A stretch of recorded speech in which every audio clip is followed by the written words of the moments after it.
나 김미선은 올해로 62살, 36년째 한 남자의 아내로, 두 아이의 엄마로, 그리고 이제는 손주 둘의 할머니로 살아가고 있었습니다.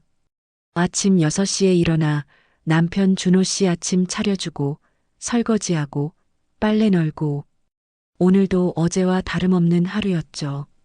남편은 오전 10시쯤 골프백을 메고 현관을 나섰습니다. 여보, 나 박 과장이랑 골프 치고 올게.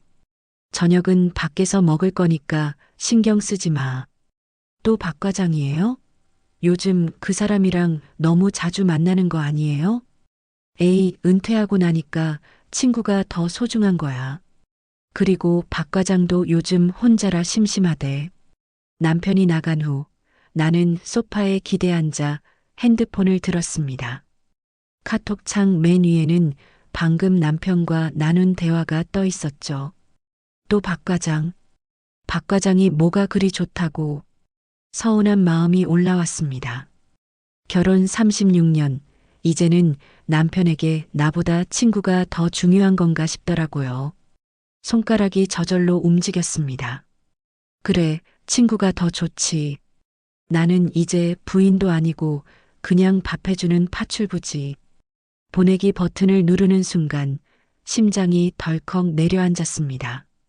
받는 사람 이름이 남편이 아니라 박 과장이었던 겁니다. 아, 아니. 이게 뭐야? 손이 덜덜 떨렸습니다. 삭제하려 했지만 이미 읽은 표시가 떴습니다. 일이 사라진 그 순간 내 얼굴에서도 혈기가 사라졌죠. 박성진 과장. 남편 친구 중에서도 가장 깐깐하고 예민한 사람. 우리 집에 자주 오긴 했지만 늘 뭔가 날카로운 눈빛으로 관찰하는 듯한 그 사람에게 이런 문자를 보내다니. 5분이 지났습니다. 답장이 없었습니다. 그냥 무시하고 넘어가려나? 10분이 지났을 때 띠링 마이너스 알림음이 울렸습니다. 그렇게 안 보였는데요. 짧은 한 줄. 근데 이 한 줄이 왜 이렇게 섬뜩하게 느껴지는 건지. 그렇게 안 보였다는 게 무슨 의미일까? 나와 준호 씨 사이가 그렇게 안 보였다는 건가? 아니면 내가 불만이 있을 거라고는 생각 못 했다는 건가? 나는 떨리는 손으로 답장을 쳤습니다. 죄송해요, 박 과장님. 남편한테 보내려던 문자예요. 실수했네요, 유유. 아, 그러셨군요. 또 짧은 답. 근데 왜일까요? 이 대화가 여기서 끝난 게 아니라는 불안한 예감이 들었습니다. 그날 저녁 남편이 평소보다 일찍 들어왔습니다. 얼굴이 붉은 걸 보니 술을 마신 것 같았죠. 골프는 재밌게 치고 왔어요? 뭐. 평소와 달리 대답이 짧았습니다. 남편은 곧장 서재로 들어가더니 문을 닫았습니다. 박 과장이 뭐라고 한 건가? 불안한 마음에 서재 문 앞을 서성였지만 차마 들어가서 물어볼 용기는 나지 않았습니다. 그때 서재 안에서 남편의 목소리가 들렸습니다. 전화 통화를 하는 것 같았죠. 그 일은 이미 끝난 거잖아. 왜 이제 와서? 응, 알았어. 내일 만나서 얘기하자. 그 일? 무슨 일? 남편이 서재에서 나왔을 때 나는 모른 척 텔레비전을 보고 있었습니다. 남편은 내 옆에 앉더니 한참을 망설이다가 입을 열었습니다. 여보, 박 과장한테 오늘 무슨 문자 보냈어? 아, 그게 실수로 잘못 보낸 거예요. 당신한테 보내려던 건데. 뭐라고 보냈는데? 그냥 별거 아니에요. 남편의 표정이 굳어졌습니다.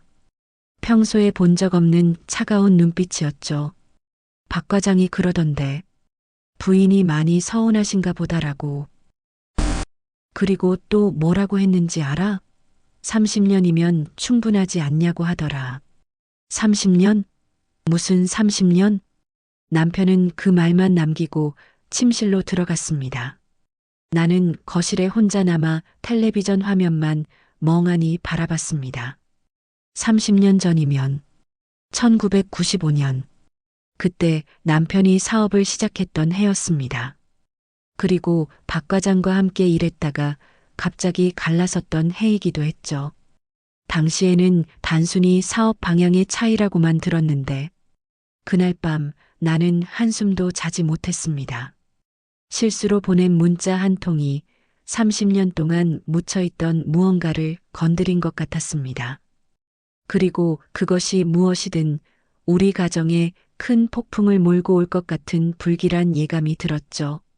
창밖에서는 가을바람이 세차게 불고 있었습니다. 낙엽이 우수수 떨어지는 소리가 마치 우리 가정의 평화가 깨지는 소리처럼 들렸습니다. 도대체 30년 전에 무슨 일이 있었던 걸까? 그 문자를 보낸 지 사흘째 되는 날이었습니다. 아침부터 남편의 행동이 평소와 달랐죠. 밥을 먹다가도 핸드폰만 들여다보고 내가 말을 걸어도 건성으로 대답했습니다. 서재에서 뭔가를 뒤적이는 소리가 밤늦게까지 들렸고 새벽에는 거실을 서성이는 발소리에 잠을 깰 정도였습니다. 남편이 이렇게 불안해하는 모습은 처음이야. 그날 오후 3시쯤이었을까요? 초인종이 울렸습니다. 누구세요? 박 과장입니다. 준호 있습니까? 심장이 쿵 내려앉았습니다. 박 과장이 우리 집에 온 건 석 달 만이었는데 왜 하필 오늘인지, 그것도 남편이 집에 있는 시간에 맞춰서. 문을 열어주니 박 과장이 서 있었습니다. 평소에 캐주얼한 골프웨어가 아닌 검은색 정장 차림이었죠. 손에는 서류 봉투 같은 걸 들고 있었습니다. 어서 오세요, 박 과장님. 남편은 서재에 있어요. 네, 감사합니다. 그가 나를 스쳐 지나갈 때 희미한 담배 냄새가 났습니다. 박 과장은 10년 전에 담배를 끊었다고 들었는데 다시 피우기 시작한 걸까요? 나는 차를 준비한다는 핑계로 부엌에 있으면서 귀를 기울였습니다. 서재 문이 닫혔지만 목소리가 조금씩 새어나왔죠. 더 이상은 못 참겠어, 준호. 박 과장의 목소리였습니다. 평소보다 낮고 떨리는 음성이었죠. 성진아, 우리가 그 얘기를 왜 또. 30년이야, 30년. 그동안 내가 얼마나 참았는지 알아? 나는 차 쟁반을 들고 서재 앞으로 갔습니다. 노크를 하려는 순간 박 과장의 다음 말이 들렸습니다. 내 부인이 보낸 그 문자 보고 결심했어. 그냥 밥 해주는 파출부라고. 내가 그때 잃은 것도 그거였어. 아내도 가정도 전부 다. 뭐? 박 과장이 잃은 거라고? 손이 떨려서 차 쟁반을 놓칠 뻔했습니다. 조심스럽게 쟁반을 내려놓고 다시 귀를 기울였죠. 그때 내가 나한테 한 짓 잊은 거 아니겠지? 성진아, 그건 사업이었어. 개인적인 감정은. 사업? 내 지분을 빼돌려서 단독 계약한 게 사업이야? 내 도장을 위조한 것도? 도장 위조? 숨이 막혔습니다. 30년 전 남편이 사업을 크게 성공시켰을 때가 떠올랐죠. 갑자기 큰 돈이 들어와서 지금 사는 이 집도 그때 산 거였습니다. 당시에는 그저 남편이 능력 있어서라고만 생각했는데 증거도 없는 일을 왜 이제 와서. 증거? 내가 30년 동안 뭘 했을 것 같아? 가만히 있었을 것 같아? 서류 넘기는 소리가 들렸습니다. 이게 뭐야? 1995년 11월 15일 대한건설 단독계약서. 그리고 여기 내 도장이 찍힌 위임장. 근데 재밌는 건 그날 나는 부산에 있었다는 거지. 출장 기록도 있고 호텔 영수증도 있어. 침묵이 흘렀습니다. 너무 조용해서 내 숨소리가 들릴까봐 숨을 참았죠. 30년이면 충분하지 않나 싶어서 참았어. 근데 내 부인 문자 보고 깨달았지. 너한테는 아직도 모든 게 당연한 거구나. 아내도 재산도 다 내 것이라고 생각하는구나. 성진아, 미선이는 상관없는 일이야. 그 문자는 그냥 실수. 실수? 36년을 함께 산 아내가 파출부 같다고 느끼는 게 실수야. 넌 30년 전에도 그랬어. 모든 걸 당연하게 가져가면서도 죄책감 하나 없었지. 의자 끄는 소리가 났습니다. 누군가 일어서는 것 같았죠. 일주일 줄게. 그 안에 자백하고 합의하든지 아니면 법정에서 보든지 결정해. 성진아. 아, 그리고 내 부인한테는 내가 직접 얘기하지 않을게. 아직은. 하지만 내가 계속 발뺌하면 모든 진실을 알 권리가 있지 않을까? 문이 열리는 소리에 나는 황급히 부엌으로 돌아왔습니다. 박 과장이 현관으로 나가는 발소리가 들렸고 곧 문 닫히는 소리가 났죠. 나는 다리에 힘이 풀려 주방 의자에 주저앉았습니다. 도장 위조, 지분 빼돌림, 30년 전 배신. 그 단어들이 머릿속을 맴돌았습니다. 우리가 지금 살고 있는 이 집, 남편이 자랑스러워하던 사업 성공, 그 모든 것의 시작에 배신이 있었다니. 한참 후 남편이 부엌으로 들어왔습니다. 얼굴이 하얗게 질려 있었죠. 차, 안 가져왔네? 아, 깜빡했어요. 박 과장님 벌써 가셨어요? 응, 급한 일이 있대. 남편은 냉장고에서 맥주를 꺼내 벌컥벌컥 마셨습니다. 손이 미세하게 떨리는 게 보였죠. 무슨 일 있어요? 아니야, 별일 없어. 별일 없다고? 30년 만에 복수를 하겠다고 찾아온 게 별일이 아니라고? 그날 밤 남편은 일찍 잠자리에 들었습니다. 하지만 나는 잠들 수가 없었죠.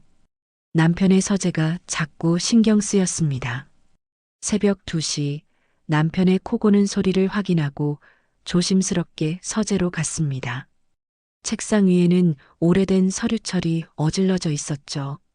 1995년 사업 계획서라고 적힌 파일을 열었습니다. 그 안에는 빛바랜 계약서와 각종 서류들이 있었습니다. 그리고 한 장의 사진이 떨어졌죠. 젊은 시절의 남편과 박 과장이 어깨동무를 하고 환하게 웃고 있는 사진이었습니다. 사진 뒤에는 글씨가 적혀 있었습니다. 1995년 10월 꿈의 시작 마이너스 준호앤드 성진. 그때는 이렇게 친했구나. 계약서를 자세히 들여다봤습니다. 회사 설립 당시 지분은 5,050으로 되어 있었습니다. 그런데 한 달 후 날짜의 다른 계약서에는 남편이 100% 단독 대표로 되어 있었죠. 그 사이에 무슨 일이 있었던 걸까요? 서류 더미 속에서 낡은 수첩 하나를 발견했습니다. 남편의 일기장이었죠. 1995년 11월 15일자 페이지를 펼쳤습니다. 오늘 결정했다. 성진에게는 미안하지만 이 기회를 놓칠 수 없다. 미선이와 아이들의 미래가 달린 일이다. 언젠가는 이해해주겠지. 미선이와 아이들의 미래? 그 순간 현관문 열리는 소리가 들렸습니다. 새벽 3시에 누가 조심스럽게 서재를 나와 현관을 살폈습니다. 문 밑으로 흰 봉투가 들어와 있었죠. 떨리는 손으로 봉투를 열었습니다. 미선 씨에게 당신은 알 권리가 있습니다. 내일 오후 2시 카페 로즈마리에서 기다리겠습니다. 진실을 듣고 싶다면 오세요. 박성진. 편지를 든 채 그 자리에 서 있었습니다. 이제 어떻게 해야 하지? 모른 척하고 넘어가야 할까요? 아니면 30년 동안 숨겨진 진실을 마주해야 할까요? 창밖에는 어느새 동이 트고 있었습니다. 새로운 날이 시작되고 있었지만 나에게는 30년 전 과거로 가는 문이 열린 것 같았습니다. 그리고 나는 결심했습니다. 알아야겠다. 내가 살아온 36년 결혼 생활의 토대가 무엇이었는지. 카페 로즈마리로 가기까지 남은 시간은 10시간. 나는 부엌 식탁에 앉아 커피를 마시며 생각을 정리했습니다. 남편은 여전히 깊은 잠에 빠져 있었고 집안은 고요했죠. 새벽에 발견한 서류들을 다시 꺼내 찬찬히 살펴봤습니다. 1995년 10월 회사 설립, 11월 대한건설 계약, 그리고 박 과장의 이름이 사라진 시점. 퍼즐 조각을 맞추듯 하나씩 정리해 나갔습니다. 그러다 문득 떠오른 게 있었죠. 우리 집 다락방에 있는 오래된 앨범들. 그 시절 사진들이 거기 있을 겁니다. 다락방은 먼지투성이었습니다. 10년은 넘게 올라오지 않은 것 같았죠. 상자들을 뒤지다가 1995년이라고 적힌 앨범을 찾았습니다. 사진들을 넘기다가 숨이 멎을 뻔했습니다. 1995년 11월 10일이라고 적힌 사진. 우리 집 거실에서 찍은 건데 남편과 박 과장이 계약서에 도장을 찍고 있는 모습이었습니다. 그런데 이상한 건 박 과장 부인도 함께 있었다는 거죠. 그녀는 임신한 배를 안고 환하게 웃고 있었습니다. 박 과장 부인. 그러고 보니 96년쯤 이혼했다고 들었는데 사진 뒤를 보니 메모가 있었습니다. 네 글씨였죠. 드디어 우리도 사장님 부부, 성진 씨 부인과 함께 축하 파티. 곧 태어날 아기와 우리 애들이 함께 크면 좋겠다. 그때 우리는 가족 같았구나. 핸드폰이 울렸습니다. 남편이었죠. 여보, 어디야? 아침 먹어야지. 아, 2층에 잠깐 올라왔어요. 금방 내려갈게요. 서둘러 사진 몇 장을 핸드폰으로 찍고 내려왔습니다. 남편은 식탁에 앉아 신문을 보고 있었지만 초점 없는 눈빛이 불안해 보였죠. 오늘 어디 나가? 응, 오후에 영숙이 만나기로 했어요. 영숙이는 내 고등학교 친구입니다. 거짓말이었지만 박 과장을 만나러 간다고 할 수는 없었죠. 남편은 아무 말 없이 밥을 먹었습니다. 평소라면 반찬이 맛있다, 국이 싱겁다, 뭐라도 한마디는 했을 텐데 남편도 무언가를 숨기고 있어 30년 동안이나. 점심을 먹고 옷을 갈아입었습니다. 검은색 블라우스에 베이지색 재킷. 너무 격식 있어 보이지도 너무 캐주얼하지도 않게. 거울을 보니 긴장한 표정의 62살 여자가 서 있었죠. 영숙이 만나러 간다. 조심해서 다녀와. 남편이 내 눈을 피했습니다. 서로가 거짓말을 하고 있다는 걸 알면서도 모른 척하는 이 상황이 씁쓸했죠. 카페 로즈마리는 우리 동네에서 차로 20분 거리에 있었습니다. 일부러 동네 사람들이 잘 오지 않는 곳을 택한 것 같았죠. 도착했을 때 박 과장은 이미 와 있었습니다. 창가 구석자리에 앉아 커피를 마시고 있었는데 30년 전 사진 속 청년의 모습은 온데간데 없고 백발이 성성한 노인이 있었습니다. 오셨네요. 네, 왔습니다. 자리에 앉자 박 과장이 서류 봉투를 꺼냈습니다. 먼저 이것부터 보세요. 1995년 11월 15일 제가 부산에 있었다는 증거들입니다. 출장 명령서, 호텔 영수증, 심지어 그날 찍은 사진까지. 박 과장이 서울에 없었다는 건 명백했죠. 그런데 이 계약서를 보세요. 제 도장이 찍혀 있죠? 준호가 위조한 겁니다. 손이 떨렸습니다. 내가 알던 남편이 36년을 함께 산 사람이 이런 일을 했다니. 왜 그런 일을? 대한건설에서 단독 계약을 원했어요. 대표가 둘이면 복잡하다면서. 준호는 그 기회를 놓치고 싶지 않았겠죠. 박 과장이 쓴웃음을 지었습니다. 사실 저도 그때 욕심이 있었어요. 하지만 동업자를 배신할 생각은 없었죠. 그런데 준호는 달랐습니다. 나는 핸드폰에서 아까 찍은 사진을 꺼냈습니다. 1995년 11월 10일 우리 집에서 찍은 사진. 이 사진. 박 과장님 부인도 계셨네요. 박 과장의 얼굴이 굳어졌습니다. 네. 그때 아내는 임신 8개월이었죠. 우리의 성공을 정말 기뻐했었습니다. 그 후에 회사가 망했다고 생각했죠. 제 지분이 사라졌으니 빚더미에 앉았고 아내는 스트레스로 조산했습니다. 아이는 일주일 만에 하늘로 갔어요. 아, 아내는 저를 원망했죠. 무능한 남편이라고. 결국 이혼했습니다. 그 후로 30년 저는 혼자 살았어요. 눈앞이 흐려졌습니다. 우리가 이 집을 사고 행복해하던 그 시절, 박 과장은 모든 걸 잃었던 거군요. 하지만 미선 씨, 당신은 몰랐잖아요. 이건 당신 잘못이 아닙니다. 그럼 왜 저한테? 당신도 피해자니까요. 36년 동안 속아 산 거잖아요. 그 집, 그 재산 모두 거짓 위에 세워진 거예요. 박 과장이 또 다른 서류를 꺼냈습니다. 이걸 보세요. 준호가 당신 도장도 몰래 사용한 기록입니다. 뭐? 서류를 보니 1995년 11월 내 명의로 된 대출 서류였습니다. 5천만 원. 그때 돈으로는 큰 돈이었죠. 이 돈으로 회사 운영 자금을 댔더군요. 당신도 몰랐죠? 머릿속이 하얘졌습니다. 그때 친정 어머니가 돌아가시고 유산을 좀 받았는데 남편이 투자하면 2배로 불릴 수 있다고 해서 맡겼던 기억이 났습니다. 그게 이런 식으로 사용됐다니. 박 과장님은 어떻게 하실 건가요? 원래는 모든 걸 법정에서 밝히려 했어요. 하지만 그가 잠시 말을 멈췄습니다.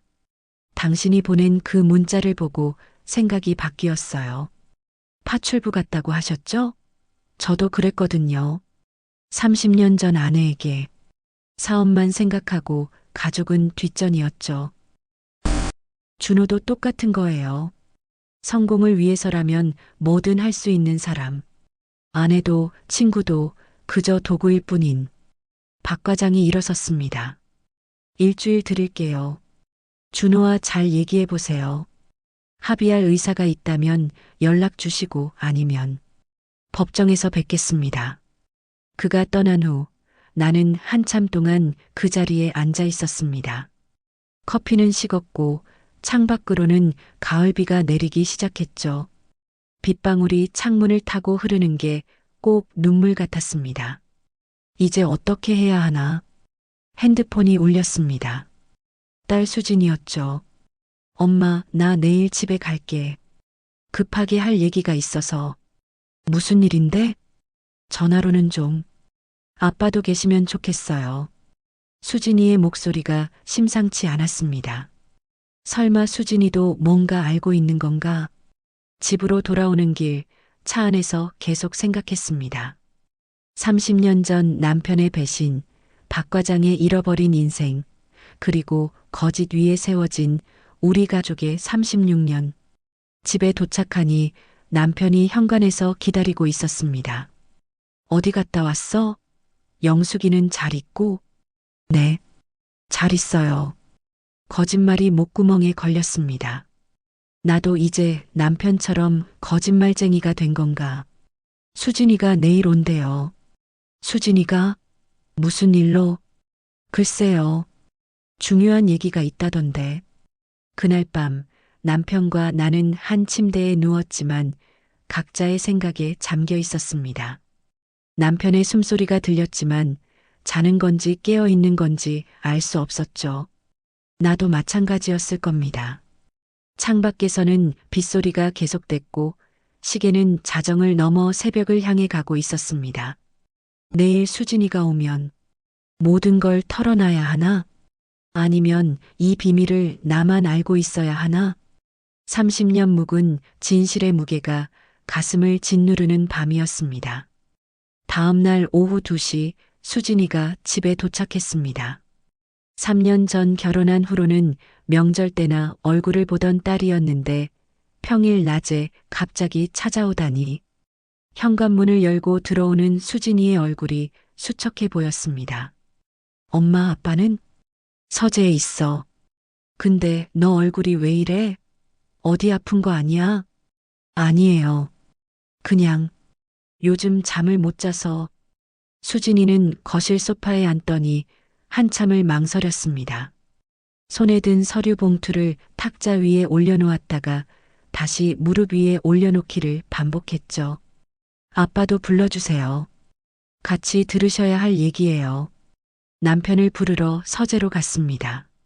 노크를 하니 남편이 황급히 무언가를 서랍에 넣는 소리가 들렸죠. 여보, 수진이 왔어요. 거실로 나와요. 남편의 얼굴이 어제보다 더 초췌해 보였습니다. 눈 밑에는 다크서클이 짙게 내려앉아 있었고 수염도 깎지 않은 채였죠.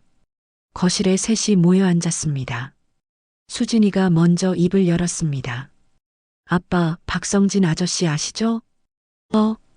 남편의 얼굴이 순간 경직됐습니다. 알지. 왜? 제가 다니는 회사 고문 변호사가 박 아저씨예요. 뭐?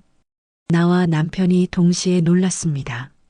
수진이가 다니는 로펌에 박 과장이 고문 변호사로 있다니. 정확히는 2년 전부터 저희 회사 기업 소송 파트 고문이세요. 그런데 어제 수진이가 봉투에서 서류를 꺼냈습니다. 박 아저씨가 저를 따로 부르시더니 이 서류를 보여주셨어요. 그것은 소장 초안이었습니다. 원고 박성진, 피고 이준호, 손해배상 청구 소송, 1995년 회사 지분 강탈 및 문서 위조에 대한 손해배상으로 현 씨가 30억 원을 청구한다고 되어 있어요. 30억? 아빠, 이게 사실이에요? 정말 박 아저씨 지분을 빼앗은 거예요? 남편이 아무 말도 하지 못했습니다. 고개를 숙인 채 손만 떨고 있었죠. 아빠, 박 아저씨가 그러시던데요. 자기는 30년을 기다렸다고. 법적 공소시효는 지났지만 민사는 가능하다고. 특히 계속적 불법 행위에 대해서는. 수진이가 변호사다운 말투로 설명을 이어갔지만 내 귀에는 들어오지 않았습니다. 30억이면 이 집도 팔아야 하고 노후 자금도. 하지만 박 아저씨가 이상한 말씀도 하셨어요. 수진이가 또 다른 종이를 꺼냈습니다. 이걸 보여주시면서 내 엄마가 진짜 피해자다. 너도 알아야 한다고 하시더라고요. 그것은 내 명의로 된 1995년 대출 서류였습니다. 어제 박 과장이 보여준 그것과 같은 서류였죠. 엄마, 이 대출 알고 계셨어요? 아니, 몰랐어. 수진이의 눈빛이 흔들렸습니다. 그럼 아빠가 엄마 도장도 위조한 거예요?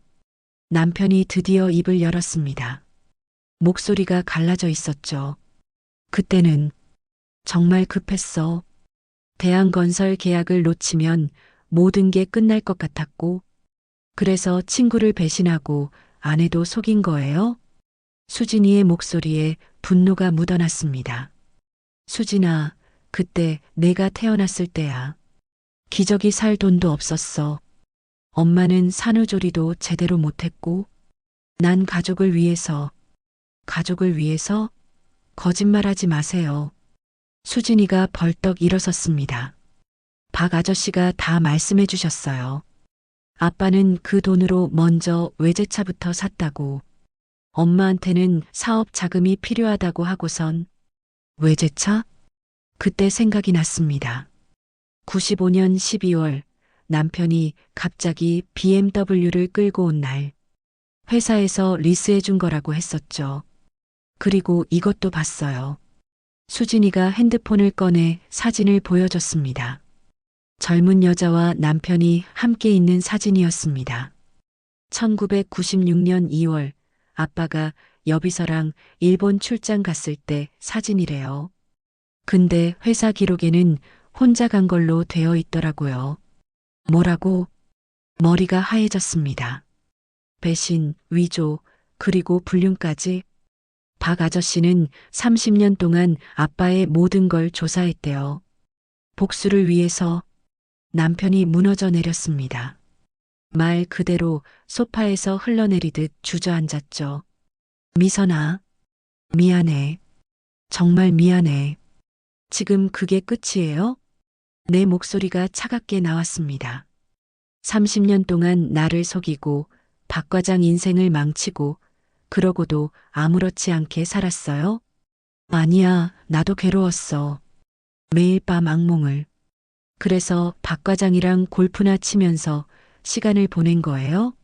죄책감에 수진이가 다시 앉았습니다. 눈에 눈물이 고여 있었죠. 엄마, 저 사실 한 달 전에 이미 알았어요. 박 아저씨가 처음 찾아오셨을 때부터. 그런데 믿고 싶지 않았어요. 우리 아빠가 그런 사람일 리 없다고. 수진아. 근데 엄마가 보낸 그 문자 얘기를 듣고 박 아저씨가 결심했대요. 이제는 진실을 밝힐 때라고. 그때 현관 초인종이 울렸습니다. 누구세요? 박성진입니다. 박 과장이 왜 지금? 문을 열자 박 과장이 서 있었습니다. 그의 뒤에는 낯선 여자가 한 명 더 있었죠. 갑자기 찾아와서 죄송합니다. 하지만 이분이 꼭 준호를 만나고 싶다고 해서. 여자가 앞으로 나섰습니다. 50대 후반쯤 되어 보이는 단아한 인상의 여성이었죠. 안녕하세요. 전 1995년부터 1997년까지 준호 씨 회사에서 일했던 정민주입니다. 정민주? 그 여비서? 남편의 얼굴이 사색이 됐습니다. 민주 씨, 오랜만이네요, 사장님. 아니, 이제는 이준호 씨라고 불러야겠네요. 여자가 쓸쓸하게 웃었습니다. 전 오늘 진실을 말하러 왔어요. 30년 전 제가 알고 있던 모든 것을요. 거실이 갑자기 법정이 된 것 같았습니다. 증인이 속속 도착하고 30년 전의 진실이 하나둘 모습을 드러내기 시작했죠. 정민주 씨가 입을 열었습니다. 먼저 오해를 풀고 싶어요. 저와 이준호 씨 사이에는 아무 일도 없었습니다. 뭐? 그 일본 출장 사진은 제가 찍어달라고 한 거예요. 당시 제 남자친구에게 질투심을 유발하려고. 유치했죠. 이준호 씨는 그냥 사진만 찍어준 거예요. 남편이 고개를 들었습니다. 하지만 전 다른 걸 봤습니다. 문서 위조하는 것을요. 1995년 11월 15일 사무실에서 이준호 씨가 박 과장님 도장을 가지고 서류에 찍는 걸 봤어요. 그리고 그녀가 가방에서 낡은 수첩을 꺼냈습니다. 이건 제 일기예요. 그날 일을 자세히 적어놨죠. 혹시 나중에 필요할까 봐서. 30년 동안 증거를 보관하고 있었다고? 왜 이제야? 남편이 떨리는 목소리로 물었습니다. 박 과장님이 찾아오셨어요. 한 달 전에. 그리고 물으셨죠. 진실을 증언할 용기가 있냐고. 박 과장이 말했습니다. 준호, 이제 게임은 끝이야. 내가 자백하고 사과하면 형사고발은 하지 않겠어. 하지만 민사배상은 받아낼 거야. 성진아. 그리고 미선 씨. 박 과장이 나를 봤습니다. 당신은 이혼하고 새 삶을 사세요. 이 집도 당신 명의로 돌리고. 그게 제가 드릴 수 있는 최선의 조언입니다. 수진이가 울음을 터뜨렸습니다. 우리 가족이 이렇게 끝나는 거예요? 그 순간 나는 깨달았습니다. 30년 전 남편의 선택이 만든 파장이 이제야 쓰나미가 되어 돌아온 거라는 걸. 그리고 내가 실수로 보낸 그 문자 한 통이 이 모든 걸 촉발시킨 방아쇠였다는 걸. 이제 어떤 선택을 해야 하나. 창밖으로 해가 기울고 있었습니다. 거실에 모인 5명의 사람들 사이에는 무거운 침묵이 흘렀고 30년의 세월이 만든 상처와 배신, 그리고 진실이 공기 중에 떠다니고 있었습니다. 정민주 씨가 떠나고 박 과장도 일주일 안에 답을 달라는 말을 남기고 돌아간 후 우리 셋은 거실에 남았습니다. 수진이는 울다 지쳐 소파에 기대어 있었고 남편은 고개를 푹 숙인 채 손만 비비고 있었죠. 나는 그저 멍하니 앞만 바라보고 있었습니다. 그때 수진이가 갑자기 일어나 2층으로 올라갔습니다. 수진아, 어디 가니? 잠깐만요. 10분쯤 지났을까요? 수진이가 먼지 묻은 상자를 들고 내려왔습니다. 내가 다락방에 올려놨던 1995년 앨범 상자였죠. 엄마, 이거 봤어요? 수진이가 앨범을 펼쳤습니다. 그리고 한 장의 사진을 빼들었죠. 1995년 10월 회사 창립 파티 사진이었습니다. 여기 이분, 할머니 아니에요? 엄마, 자세히 보니 정말 돌아가신 친정어머니였습니다. 파티장 구석에서 누군가와 얘기하고 있는 모습이었죠. 할머니가 왜 아빠 회사 창립 파티에? 그 순간 잊고 있던 기억이 떠올랐습니다. 그때 엄마가 오셨었구나. 투자금 전달하러. 수진아, 그때 할머니가 돌아가시고 유산을. 잠깐만요. 수진이가 사진을 더 자세히 들여다봤습니다. 그리고 핸드폰 플래시를 켜서 비춰봤죠. 엄마, 할머니 옆에 있는 사람. 박 과장 아저씨예요. 뭐? 남편이 벌떡 일어났습니다. 그럴 리 없어. 그날 성진이는 안 왔어. 아니에요, 보세요. 분명 박 과장 아저씨예요. 정말이었습니다. 젊은 시절의 박 과장이 어머니와 무언가 진지한 대화를 나누고 있었죠. 수진이가 앨범을 더 뒤적였습니다. 그러다가 편지 봉투 하나가 떨어졌습니다. 수신이는 나, 발신이는 친정어머니였습니다. 엄마, 이 편지 읽어보셨어요? 아니, 처음 보는데. 떨리는 손으로 편지를 열었습니다. 어머니의 단정한 글씨가 눈에 들어왔죠. 미선아, 이 편지를 읽을 때쯤 엄마는 아마 없겠지. 내가 알아야 할 일이 있어서 미리 써놓는다. 준호 씨 사업에 투자한 그 돈, 사실은 박 과장이 먼저 찾아왔었다. 자기가 더 좋은 조건을 제시할 테니 자기 쪽에 투자해달라고. 하지만 엄마는 준호 씨를 택했다. 왜인지 아니? 박 과장은 너를 좋아했거든. 결혼 전부터. 준호 씨와 내가 결혼한 후에도 포기하지 못하고 있었어. 사업 파트너가 된 것도 너 때문이었을 거야. 엄마는 그런 사람에게 돈을 맡길 수 없었다. 그래서 준호 씨한테만 투자한 거란다. 박 과장이 알면 배신감을 느끼겠지만 엄마는 내 딸의 가정을 지키고 싶었어. 이 선택이 옳았는지는 모르겠구나. 하지만 기억해라. 모든 선택에는 대가가 있단다. 편지가 손에서 떨어졌습니다. 박 과장이 나를. 남편의 얼굴이 창백해졌습니다. 그래서 성진이가 그렇게 집착했구나. 사업이 아니라. 아빠 알고 있었어요? 남편이 천천히 고개를 끄덕였습니다. 결혼 전부터 성진이는 엄마를 좋아했어. 하지만 내가 먼저 프로포즈했고 성진이는 포기하는 듯 했지. 그런데 사업 파트너가 되자고 했을 때 불안했어. 혹시나 하는 마음에. 그래서 박 과장 아저씨를 배신한 거예요? 엄마를 지키려고? 아니, 그건. 남편이 말을 더듬었습니다. 처음엔 그런 마음도 있었어. 하지만 진짜 이유는 욕심이었어. 돈과 성공에 대한 욕심. 성진이를 제거하면 모든 게 내 것이 될 테니까. 그때 현관문이 열리는 소리가 났습니다. 박 과장이었습니다. 아까 깜빡하고 두고 간 서류를 가지러 왔다고 했죠. 아직 다들 계셨네요. 박 과장의 시선이 탁자 위의 편지에 멈췄습니다. 어머니의 글씨를 알아본 것 같았죠. 그 편지. 박 과장님, 내가 입을 열었습니다. 어머니 편지예요. 다 알고 계셨죠?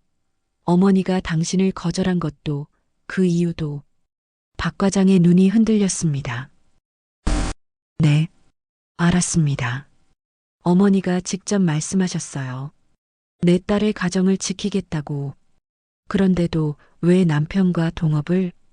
박 과장이 쓸쓸하게 웃었습니다. 가까이라도 있고 싶었으니까요. 당신을 멀리서라도 볼 수 있다면 그걸로 충분하다고 생각했죠. 그래서 30년을 참으신 거예요? 아닙니다. 박 과장의 표정이 차갑게 변했습니다. 전 당신을 잊었어요. 준호가 나를 배신한 그날 모든 감정을 묻었습니다. 사랑도 우정도 전부. 그가 남편을 봤습니다. 준호, 너는 알고 있었지? 내가 미선 씨를 포기하고 사업에만 집중하기로 했다는 걸. 그런데도 날 배신했어. 왜? 그것만으로도 부족했나? 남편이 아무 말도 못했습니다. 너는 모든 걸 가졌어. 사랑하는 여자, 성공한 사업, 행복한 가정. 그리고 나는 모든 걸 잃었지. 박 과장이 주머니에서 또 다른 서류를 꺼냈습니다. 이걸 보여주려고 다시 왔어요. 그것은 진단서였습니다. 췌장암 3기. 시한부예요. 6개월 정도 남았다고 하네요.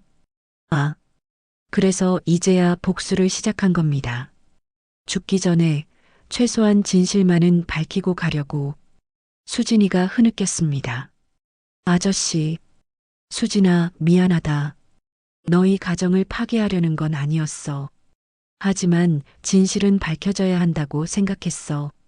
박 과장이 나를 봤습니다. 그 눈빛에는 30년 전 그 청년의 모습이 잠깐 스쳐 지나갔죠. 미선 씨, 당신이 보낸 그 문자. 그냥 밥해주는 파출부라는 말. 그걸 보고 깨달았어요. 당신도 불행하구나. 준호 곁에서 당신도 불행하구나. 그래서 더 이상 두고 볼 수 없었어요. 당신이라도 진실을 알고 자유로워지길 바랐으니까. 박 과장이 문을 향해 걸어갔습니다. 일주일이라고 했지만 한 달 줄게. 충분히 생각해봐. 어떻게 살 것인지, 누구와 살 것인지. 그가 떠난 후 거실에는 무거운 침묵이 내려앉았습니다. 30년 전의 진실이 하나씩 드러날 때마다 우리가 믿어왔던 모든 것이 무너지고 있었죠. 사랑, 우정, 가족, 배신, 그리고 숨겨진 마음들. 이 모든 것이 뒤엉킨 실타래를 어떻게 풀어야 할까요? 창밖에는 어느새 밤이 깊어가고 있었고 거실 시계는 11시를 가리키고 있었습니다. 남편이 입을 열었습니다. 미선아, 이혼하자. 뭐라고? 성진이 말이 맞아. 나는 너를 불행하게 만들었어. 36년 동안. 지금 무슨 소리를. 나도 알고 있었어. 내가 불행하다는 걸. 하지만 모른 척했지. 내가 만든 성공, 이 집, 이 모든 게 너무 소중해서. 남편이 일어섰습니다. 이제 자유를 줄게. 늦었지만. 그렇게 남편은 침실로 들어갔고 나와 수진이만 거실에 남았습니다. 수진이가 내 손을 잡았습니다. 엄마, 어떻게 할 거예요? 나도 몰랐습니다.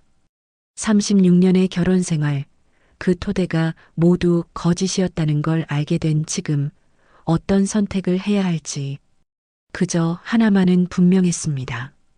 더 이상 거짓 속에서는 살 수 없다는 것. 그날 밤 이후 남편은 서재에서 나오지 않았습니다. 식사 때만 잠깐 나와서 밥을 먹고는 다시 들어가기를 반복했죠. 수진이는 일주일 휴가를 내고 집에 머물렀지만 우리 셋은 한 집에 있으면서도 각자의 섬에 고립된 것 같았습니다. 사흘째 되는 아침 뜻밖의 방문객이 찾아왔습니다. 언니, 여동생 미경이었습니다. 부산에 사는 동생이 갑자기 올라온 거죠. 갑자기 무슨 일이야? 언니, 이게 사실이야? 미경이 핸드폰을 내밀었습니다. 인터넷 카페에 올라온 글이었죠. 전설의 배신 마이너스 1995년 비건설 계약을 둘러싼 두 남자의 이야기. 이게 뭐야? 글을 읽어보니 남편과 박 과장의 이야기가 소설처럼 쓰여 있었습니다. 이름만 이니셜로 바뀌었을 뿐 내용은 정확했죠. 이거 언니네 얘기 맞지?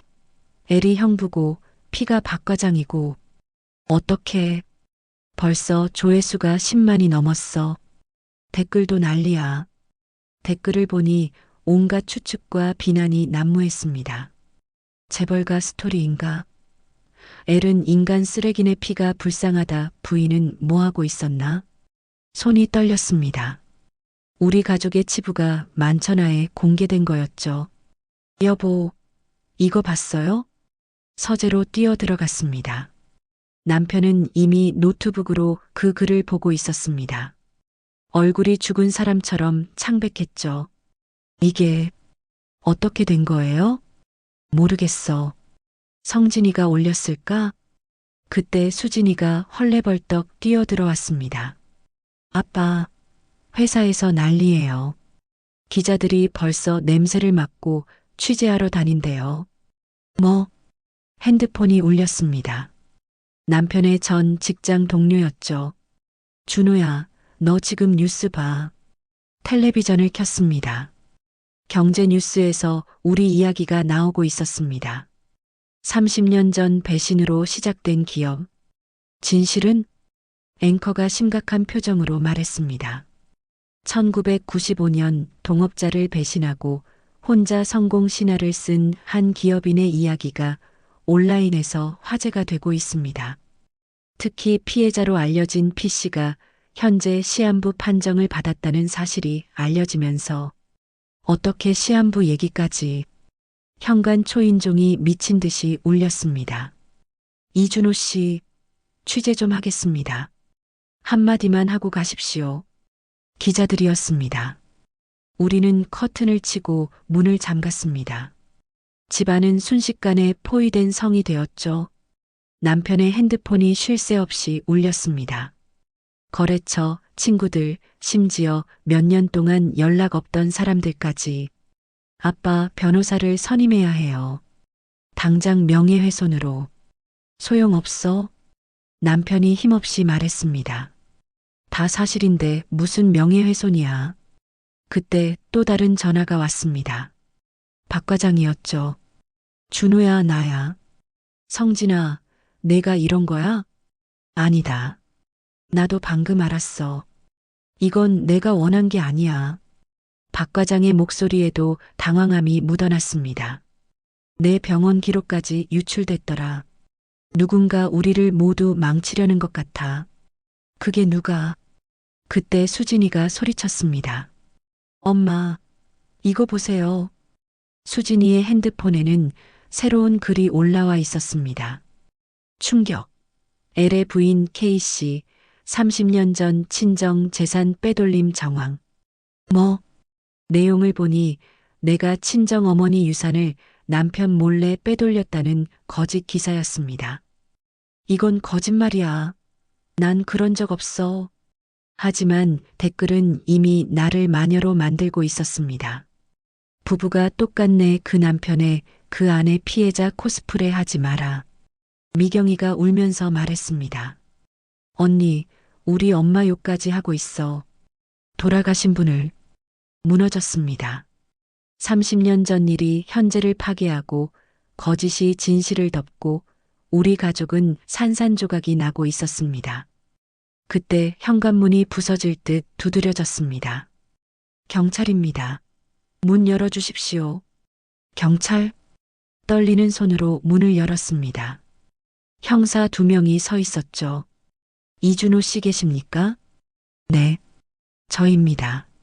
문서 위조 및 사기 혐의로 고소장이 접수됐습니다. 임의동행 하셔야겠습니다. 뭐라고요? 누가 고소를? 형사가 서류를 보여줬습니다. 고소인은 정민주였습니다. 정민주가 30년 전 일이지만 최근 증거가 발견됐다고 합니다. 협조해 주십시오.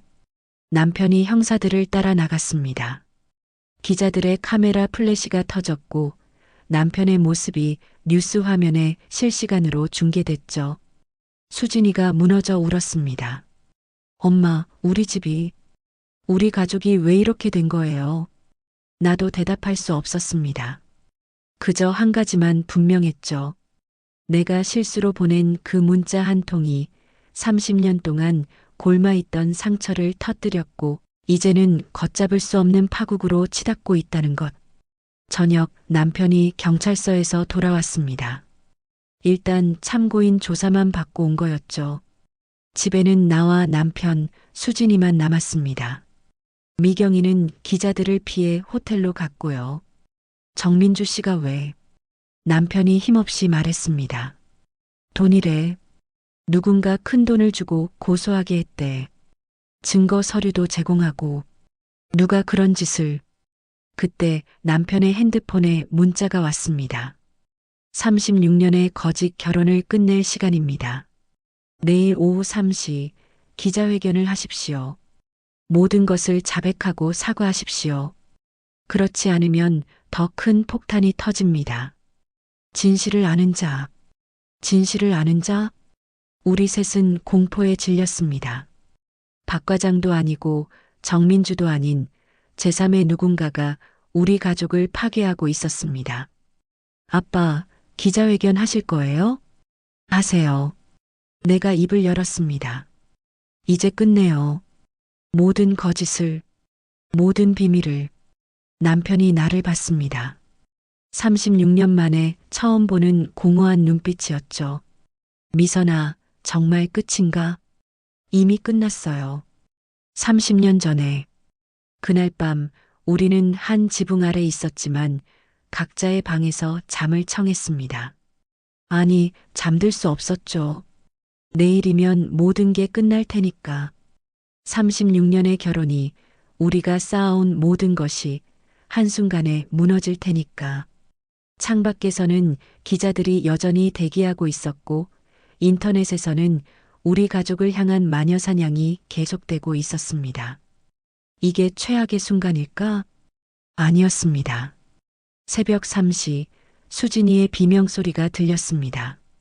엄마 아빠가 서재로 뛰어갔습니다. 남편이 쓰러져 있었습니다. 책상 위에는 수면제 통과 위스키 병, 그리고 편지 한 장이 놓여 있었죠. 아빠, 정신 차려요. 수진이가 119에 전화하는 동안 나는 남편의 맥박을 확인했습니다. 다행히 숨은 쉬고 있었죠. 편지를 집어들었습니다. 미선, 수진아. 용서받을 수 없는 죄를 지었다.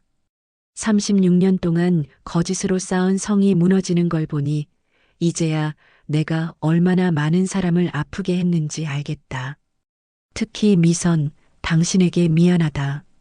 당신은 아무 잘못도 없는데 이 지옥에 갇혀 살았으니. 성진아, 미안하다. 우정보다 욕심을 택한 내가 한없이 부끄럽다. 구급차가 도착했습니다. 새벽인데도 기자들이 몰려들었죠. 카메라 플래시 속에서 남편은 들것에 실려 나갔습니다.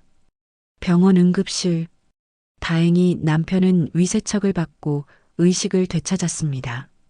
왜 살린 거야? 남편의 첫마디였습니다. 아빠, 어떻게 그런 생각을? 수진이가 울부짖었습니다. 그때 병실 문이 열렸습니다. 박 과장이었죠. 새벽 4시인데 어떻게 알고 온 건지. 준호야. 박 과장의 얼굴에도 충격이 역력했습니다. 성진아, 미안해. 그만해. 지금은 그런 얘기 할 때가 아니야.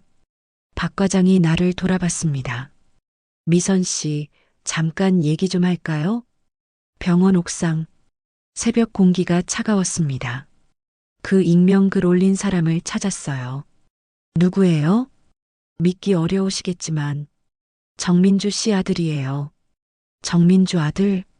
정민주 씨가 97년에 회사 그만두고 결혼했잖아요. 그 아들이 지금 30살인데 기자예요. 그리고 박 과장이 잠시 말을 멈췄습니다. 어머니한테 들은 얘기를 바탕으로 우리 모두를 조사했대요. 복수하려고. 복수? 왜? 자기 어머니가 평생 트라우마에 시달렸대요. 불법을 목격하고도 신고하지 못한 죄책감에. 그리고 준호가 성공하는 걸 보면서 정의가 없는 세상을 원망했다고.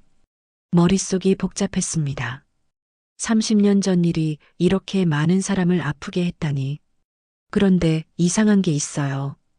박 과장이 핸드폰을 꺼냈습니다. 정민주 아들이 보낸 메일이에요. 오늘 오후 3시 기자회견 때 폭로할 내용이라고. 메일을 읽는 순간 충격으로 다리에 힘이 빠졌습니다. 1995년 11월 15일 박성진은 부산에 없었다. 그는 서울 모 호텔에 있었고 동행자가 있었다. 바로 김미선이다. 증거 사진과 호텔 투숙 기록을 공개한다. 이게 무슨 거짓이겠죠. 하지만 조작된 사진과 서류를 준비한 것 같아요. 그럼 저와 박 과장님이 불륜 관계였다고 몰아갈 겁니다. 준호를 배신한 진짜 주범은 우리라고. 이럴 수가. 미선 씨, 기억나세요? 그날 우리가 만난 적 있나요? 기억을 더듬었습니다. 1995년 11월 15일. 아, 그날 어머니 병원에. 갑자기 기억이 났습니다. 어머니가 쓰러지셔서 병원에 계셨어요. 박 과장님도 병문안 오셨고. 맞아요. 나도 기억났어요. 준호가 부탁했었죠. 자기는 출장인데 어머니가 걱정된다고. 그럼 증거가 병원 기록이 있을 거예요. 하지만 그들이 믿어줄까요? 우리는 다시 병실로 내려왔습니다. 남편은 잠들어 있었고 수진이는 의자에 앉아 꾸벅꾸벅 졸고 있었죠. 아침 8시 박 과장이 가져온 병원 기록을 확인했습니다. 다행히 1995년 11월 15일 친정어머니의 입원 기록과 면회 기록이 남아 있었습니다. 이걸로 충분할까요? 모르겠어요. 하지만 최선을 다해야죠.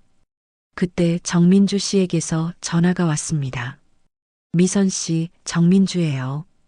급히 만나야 할 것 같아요. 무슨 일이? 제 아들이 큰 실수를 하려 하고 있어요. 제가 막으려 했는데 이미 늦었어요. 카페에서 만난 정민주 씨는 초췌했습니다. 죄송해요. 제가 아들한테 옛날 얘기를 너무 많이 했나 봐요. 그 애가 정의감이 강해서. 아드님이 왜 이렇게까지. 정민주 씨가 울먹였습니다. 사실 제 아들 아버지가 준호 씨예요. 뭐라고? 1996년 그 일본 출장. 거짓말했어요. 관계가 있었어요. 단 한 번이었지만. 그리고 전 임신했고 회사를 떠났죠. 충격이 너무 커서 말이 나오지 않았습니다. 준호 씨는 몰라요. 저도 말하지 않았어요. 그냥 혼자 키웠죠. 하지만 아들이 커서 아버지를 찾기 시작했고, 그래서 복수를, 자기를 버린 아버지라고 생각하는 거예요. 진실을 말해도 믿지 않아요. 남편의 아들이라니. 정민주 씨가 사진을 보여줬습니다. 30살 청년의 모습. 놀랍도록 젊은 시절 남편을 닮아 있었습니다. 미선 씨, 부탁이에요. 그 아이를 막아주세요. 이런 식으로 복수해봤자 모두가 불행해질 뿐이에요. 오후 1시 병원으로 돌아왔습니다. 남편은 깨어 있었습니다. 창백한 얼굴로 천장만 바라보고 있었죠. 여보, 얘기해야 할 게 있어요. 정민주 씨와 그 아들 얘기를 모두 털어놨습니다. 남편의 얼굴이 죽은 사람처럼 변했습니다. 내게 아들이, 그 아이가 오후 3시에 기자회견을 연대요. 우리 모두를 파멸시키려고. 남편이 벌떡 일어났습니다. 막아야 해. 내 아들이라면 내가 책임져야 해. 어떻게요? 지금 몸 상태로? 그때 박 과장이 들어왔습니다. 그의 뒤에는 낯선 청년이 있었죠. 정민주의 아들, 그리고 남편의 아들인 정우진이었습니다. 안녕하세요. 전 정우진입니다. 청년의 눈에는 분노와 혼란이 가득했습니다. 당신이 내 아버지라고요? 남편이 떨리는 목소리로 답했습니다. 그래, 방금 알았다. 미안하다. 미안하다고요? 30년 동안 모른 척하고 살았으면서. 정말 몰랐어. 내 어머니가 거짓말, 다 거짓말이에요. 우진이 소리쳤습니다. 당신들은 모두 거짓말쟁이에요. 성공을 위해, 돈을 위해 사람을 버리고 배신하는 박 과장이 나섰습니다.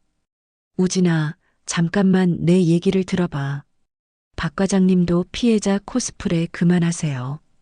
당신도 남의 아내를 사랑했잖아요. 그래, 맞아. 나도 완벽하지 않아. 하지만 박 과장이 우진을 똑바로 봤습니다. 복수로는 아무것도 해결되지 않아. 내가 30년 동안 복수만 생각하며 살았거든. 그 결과가 뭔지 아니? 췌장암이야. 증오가 나를 병들게 한 거야. 우진의 눈에서 눈물이 흘렀습니다. 그럼 전 어떻게 해야 하나요? 이 더러운 진실들을 그냥 덮고 살아요? 그때 수진이가 입을 열었습니다. 오빠, 오빠, 우리가 형제네요.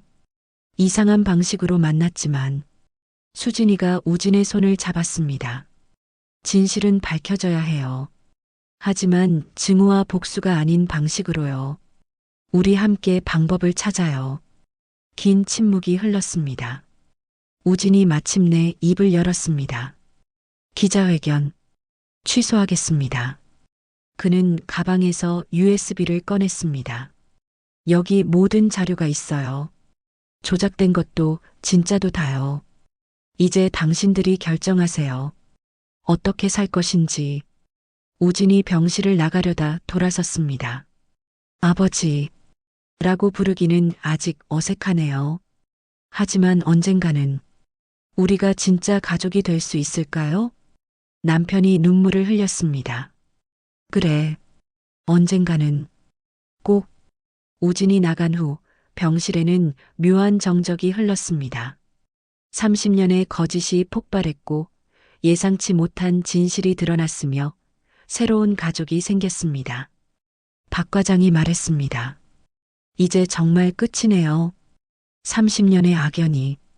성진아, 준호, 너를 용서하진 않을 거야. 하지만 더 이상 증오하지도 않을게. 남은 시간이 얼마 없으니까. 박 과장이 나를 봤습니다. 미선 씨, 행복하세요. 이제라도.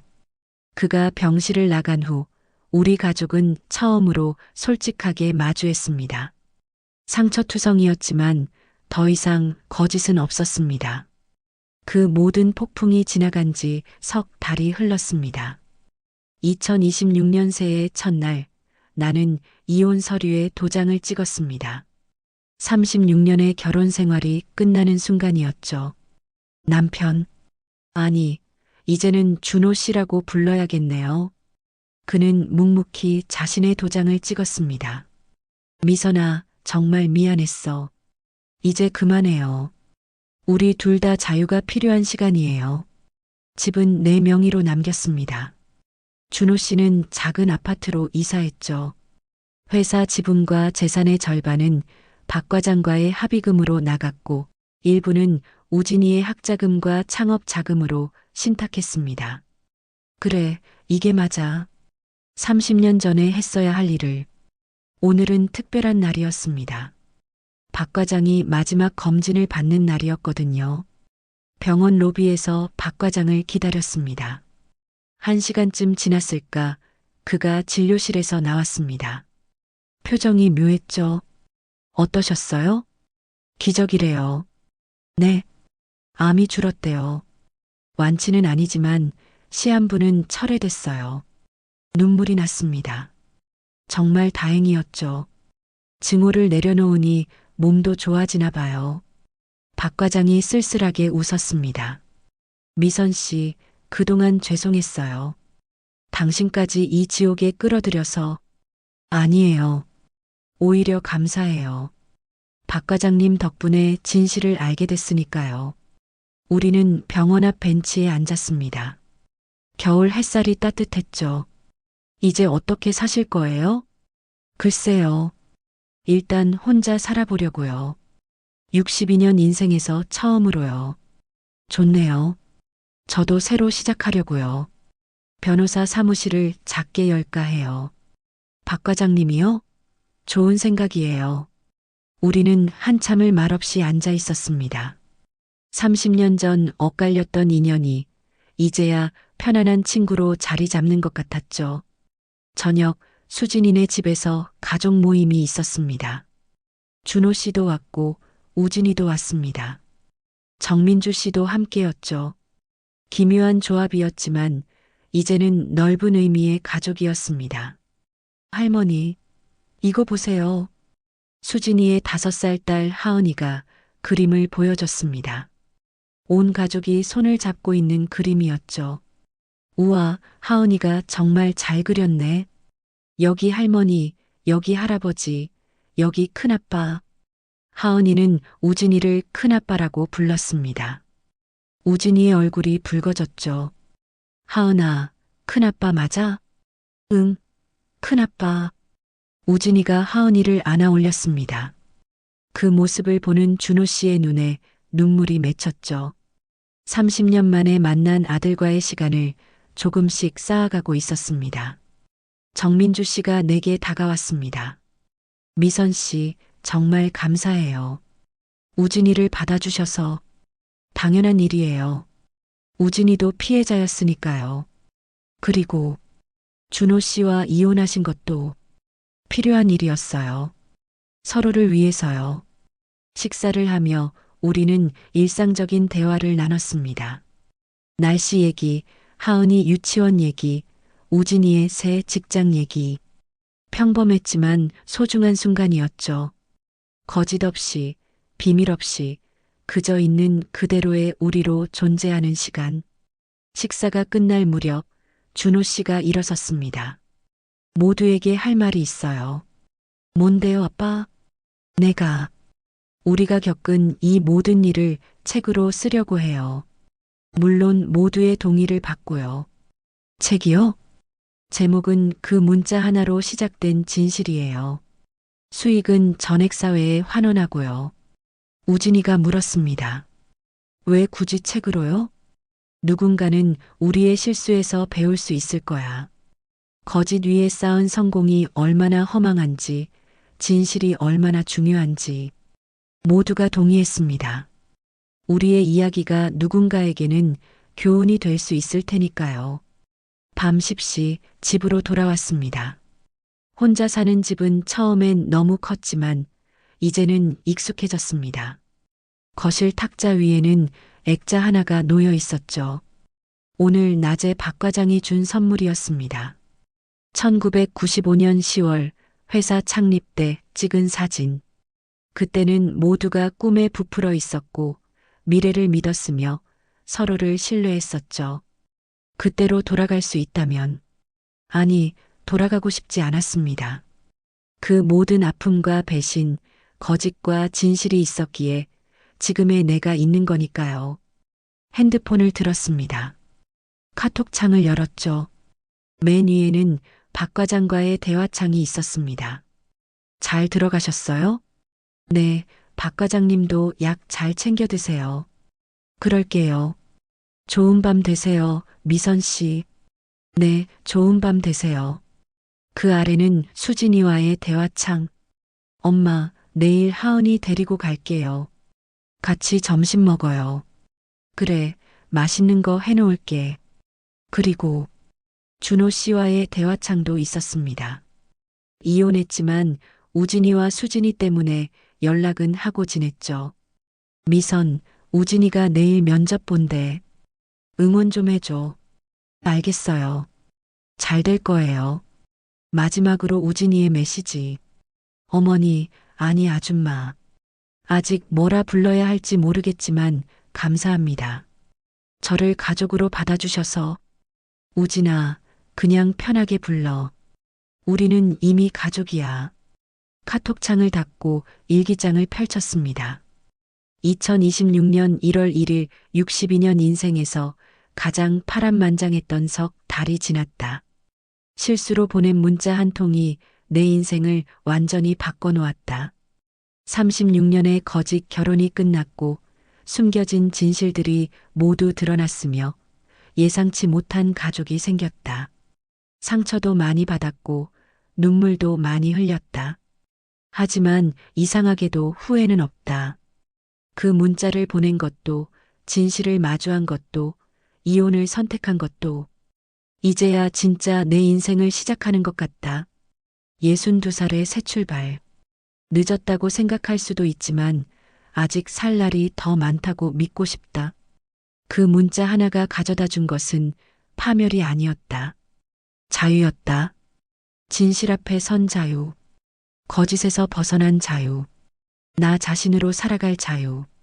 내일은 어떤 하루가 될까? 처음으로 그게 기대된다. 일기장을 덮고 창밖을 봤습니다. 눈이 내리기 시작했습니다. 새해 첫눈이었죠. 하얗게 쌓이는 눈처럼 모든 것을 새롭게 덮고 다시 시작할 수 있을 것 같았습니다. 핸드폰이 울렸습니다. 모르는 번호였죠. 여보세요? 안녕하세요. KBS 다큐멘터리 팀입니다. 혹시 김미선 작가님 맞으신가요? 작가라뇨? 네, 최근에 온라인에 연재하신 그 문자 하나로 시리즈요. 저희가 다큐로 만들고 싶은데. 아, 맞다. 한 달 전부터 우리 이야기를 조금씩 온라인에 올렸었죠. 반응이 뜨거웠습니다. 특히 5070대 여성분들이 깊이 공감해 주셨고요. 생각해보고 연락드릴게요. 네, 꼭 부탁드립니다. 많은 분들에게 용기를 주는 이야기가 될 것 같아요. 전화를 끊고 미소가 지어졌습니다. 내 이야기가 누군가에게 용기를 준다니. 그때 또 카톡이 왔습니다. 고등학교 동창 영숙이었죠. 야, 너 요즘 글 쓴다며? 완전 유명인 됐네. 우리도 문자 조심해야겠다. 키읔키읔키읔. 에휴, 놀리지 마. 키읔키읔. 근데 진짜 대단하다. 62살의 새 인생 시작하는 거. 나도 용기 얻었어. 너도? 응, 나도 이혼 준비 중. 너처럼 용감하게 살아보려고. 그렇게 내 이야기는 조금씩 퍼져나갔습니다. 실수로 보낸 문자 한 통이 시작한 파장이 이제는 많은 이들에게 변화의 물결이 되어 전해지고 있었죠. 새벽 1시.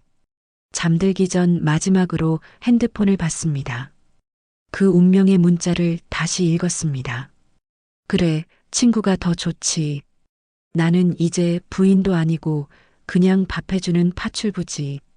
그때는 서운함과 자조 섞인 마음으로 쓴 문장이었는데 지금 보니 내 진심이었던 것 같았습니다.